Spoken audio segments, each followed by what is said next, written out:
Dando sequência às nossas aplicações, nós temos a área da superfície de revolução, isto é, a área da superfície definida ou gerada pela rotação de uma curva ao redor de um determinado eixo. A fórmula é a integral de A até B de 2πr raiz quadrada de 1 mais a derivada ao quadrado dx. E esse termo a gente já reconhece, ele é o comprimento do arco. Bem, vamos ver como é que fica a modelagem desta área aí? Seguindo a mesma ideia, nós partimos de um conceito básico para chegar no conceito geral de área de superfície de revolução. Esse conceito básico é a área lateral de um tronco de cone. Fica assim.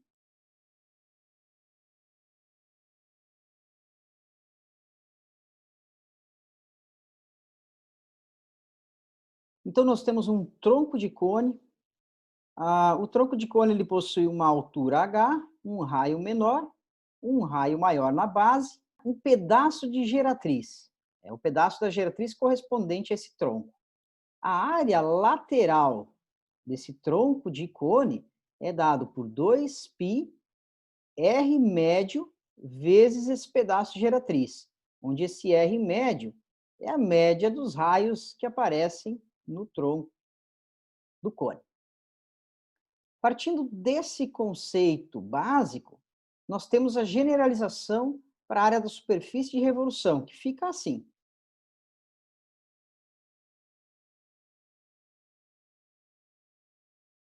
Então, nós temos uma curva y igual a f de x, com o x aí no intervalo AB. E essa curva é rotacionada ao redor de algum eixo. Vamos supor inicialmente que seja o eixo x. Então, ela rotaciona nesse sentido, formando aí uma casca de algum tipo de sólido, de algum tipo de figura geométrica. Mais ou menos assim.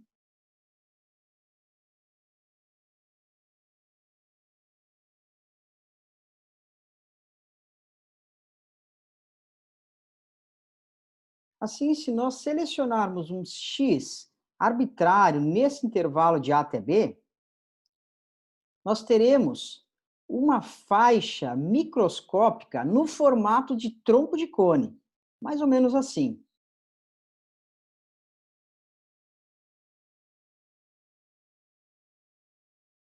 Essa faixa que representa um tronco de cone, esse tronco de cone ele tem uma altura microscópica. As dimensões desse tronco de cone são o comprimento do arco, aqui nesse pedaço. Nós temos um raio médio determinado por essa altura aqui, uma altura em relação à função até o eixo, né? Não a altura do tronco. Esse tronco de cone fica mais ou menos assim.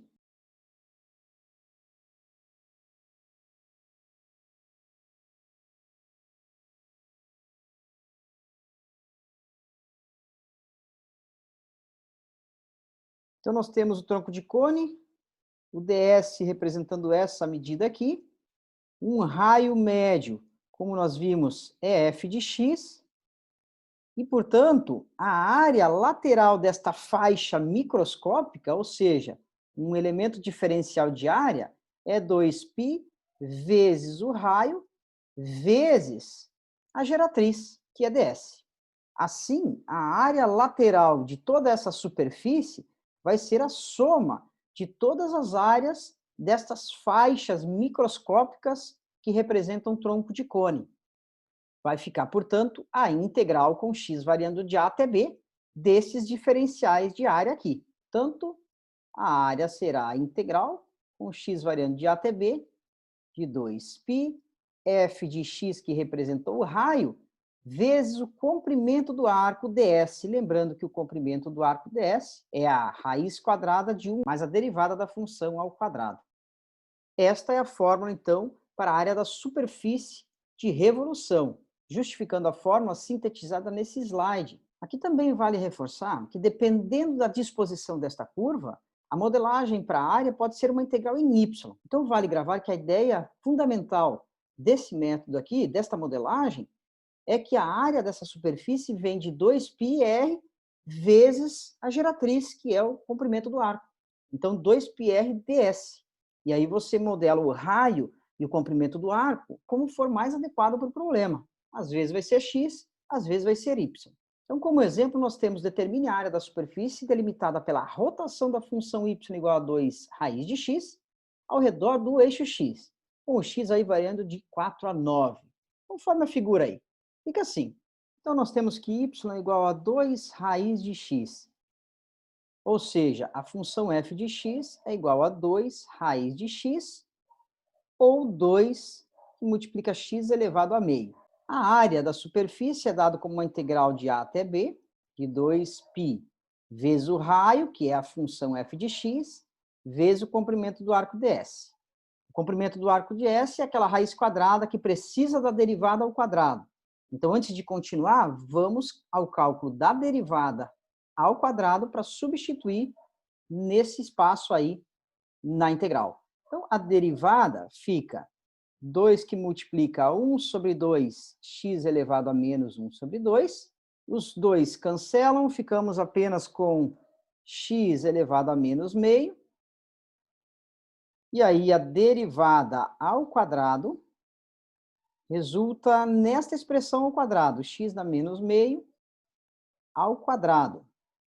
Multiplicam-se os expoentes, portanto, a derivada ao quadrado fica x elevado a menos 1, ou 1 sobre x. Substituindo na integral, nós temos que a área da superfície é igual a integral com o x variando de 4 a 9, de 2π vezes f de x, que é 2 raiz de x, vezes o comprimento do arco, que é a raiz quadrada de 1, mais a derivada ao quadrado, que é 1 sobre x,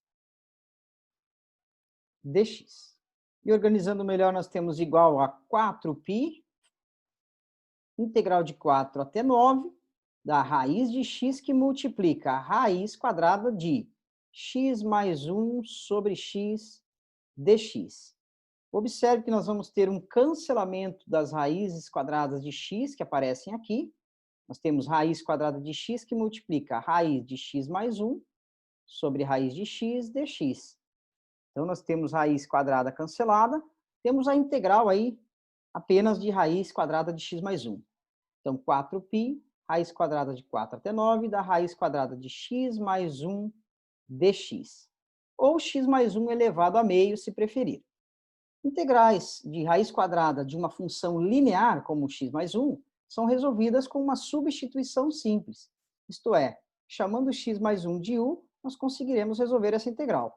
Então, u igual a x mais 1, temos como consequência a variação de u. O x varia de 4 a 9. Quer dizer, quando o x vale 4, o u vale 5. Quando o x vale 9, o u vale 10. Portanto, a integral reescrita em u vai ser uma integral definida com variações de 5 a 10. Mas temos mais consequências. O diferencial u é igual ao diferencial x. O diferencial u é a derivada dessa função dx. A derivada é 1, então fica 1 dx ou simplesmente dx. E a integral reescrita nessa variável u fica 4π, a integral com variação u de 5 até 10, raiz quadrada de u, du. A integral da raiz quadrada de u é a mesma coisa que u elevado a meio, e aí nós temos um acréscimo aí no grau de u elevado a meio. Fica u elevado a 3 meios sobre 3 meios, aplicado a 5 e a 10. Portanto, nós temos um resultado de 4π que multiplica 2 terços que multiplica 10 elevado a 3 meios menos 5 elevado a 3 meios. Desta forma, nós temos 8π sobre 3, que multiplica 10 raiz quadrada de 10 menos 5 raiz quadrada de 5. E aí uma calculadora vai nos auxiliar e vai aproximar esse resultado a 171,26. Esse é o resultado que representa a área da superfície gerada a partir da rotação da função y igual a 2 raiz de x. Bem, pessoal, esta foi a aula de hoje com 3 aplicações da integral definida, deixando para vocês alguns exercícios, como, por exemplo, estes para cálculo de área em regiões aí entre curvas. Temos também uma interpretação, uma integral definida, mais áreas entre curvas, porém a região é limitada entre 3 curvas. A integral vai ser dividida em duas partes, no mínimo. Exercício sobre comprimento do arco, começando com distância entre dois pontos e depois o comprimento do arco do jeito que a gente resolveu nesta aula. Temos também a área de superfície de revolução, com um problema aplicado aí a uma lâmpada ornamental, né, como eles chamam essas lâmpadas aqui. E temos também um pedaço de parábola girando em torno aí do eixo Y agora, não somente girando em torno do eixo X, né? Lembrando que o eixo de rotação pode ser qualquer eixo. Se você entender o método, basta organizar os cálculos, observar quem é o raio, quem é a geratriz quando se trata de uma área de revolução e seguir os nossos passos. E deixa um desafio no final dos slides, uma reta horizontal, intercepta uma curva, e eu quero saber qual é essa reta horizontal, porque ele diz que a reta passa pelo y igual a c. Mas passa por qual número exatamente para que essas áreas pintadas sejam iguais? Então fica o desafio para vocês. Agradeço a atenção e até a próxima aula.